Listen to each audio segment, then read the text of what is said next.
ಯಾರಾದರೂ ನಮಗೆ ನೋವು ಉಂಟು ಮಾಡಿದಾಗ ಅಥವಾ ನಮ್ಮ ವಿರುದ್ಧ ತಪ್ಪನ್ನು ಮಾಡಿದಾಗ ಸೇಡು ತೀರಿಸಿಕೊಳ್ಳುವುದು ಲೋಕದ ಮಾರ್ಗ. ಆದರೆ ಪ್ರೀತಿಯಿಂದ ಅವರನ್ನು ತಿದ್ದಿ ಅವರನ್ನು ಗೆದ್ದುಕೊಳ್ಳುವುದು ಯೇಸುವಿನ ಮಾರ್ಗ. ಪ್ರಿಯರೇ, ಇಂದಿನ ಶುಭ ಸಂದೇಶದಲ್ಲಿ ನಾವು ಇದರ ಕುರಿತು ಆಲಿಸುತ್ತೇವೆ. ಪ್ರಭು ನಮಗೊಂದು ಮಾರ್ಗವನ್ನು ತೋರಿಸುತ್ತಾರೆ.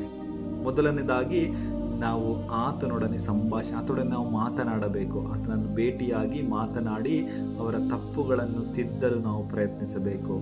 ಆತನ ಮಾತನ್ನು ಕೇಳಿ ತಿದ್ದಿಕೊಂಡರೆ ಉತ್ತಮ. ಎರಡನೆಯ ಮಾರ್ಗ, ಅದು ಒಂದು ವೇಳೆ ನಡೆಯದಿದ್ದರೆ ನಾವು ನಂಬಿಗಸ್ತರ ನೆರವು ಪಡೆದುಕೊಳ್ಳಬೇಕು. ವಿಶೇಷವಾಗಿ ಯಾರು ಶಾಂತಿ ಸ್ಥಾಪಿಸುತ್ತಾರೋ ಅಥವಾ ಯಾರು ದೈವಿಕ ಜ್ಞಾನದಿಂದ ತುಂಬಿದ್ದಾರೋ ಅಂಥವರ 2-3 ಜನರನ್ನು ಕರೆದುಕೊಂಡು ಹೋಗಿ ಅವರ ಸಮ್ಮುಖದಲ್ಲಿ ನಾವು ಚರ್ಚಿಸಿ ಆಕೆಯನ್ನು ಸರಿಪಡಿಸಲು ನೋಡಬೇಕು. ಒಂದು ವೇಳೆ ಅದು ಕೆಲಸ ಮಾಡದಿದ್ದರೆ ಕೊನೆಯದಾಗಿ ಸಭೆಯ ಮಾರ್ಗದರ್ಶನ.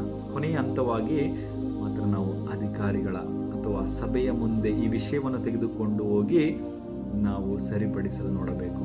ಒಂದು ವೇಳೆ ಇದ್ಯಾವುದು ನಡೆದಿಲ್ಲಂದರೆ ನಾವು ಆತನನ್ನು ಬಿಟ್ಟು ಬಿಡಬೇಕು, ಆಕೆಯನ್ನು ಬಿಟ್ಟು ಬಿಡಬೇಕು.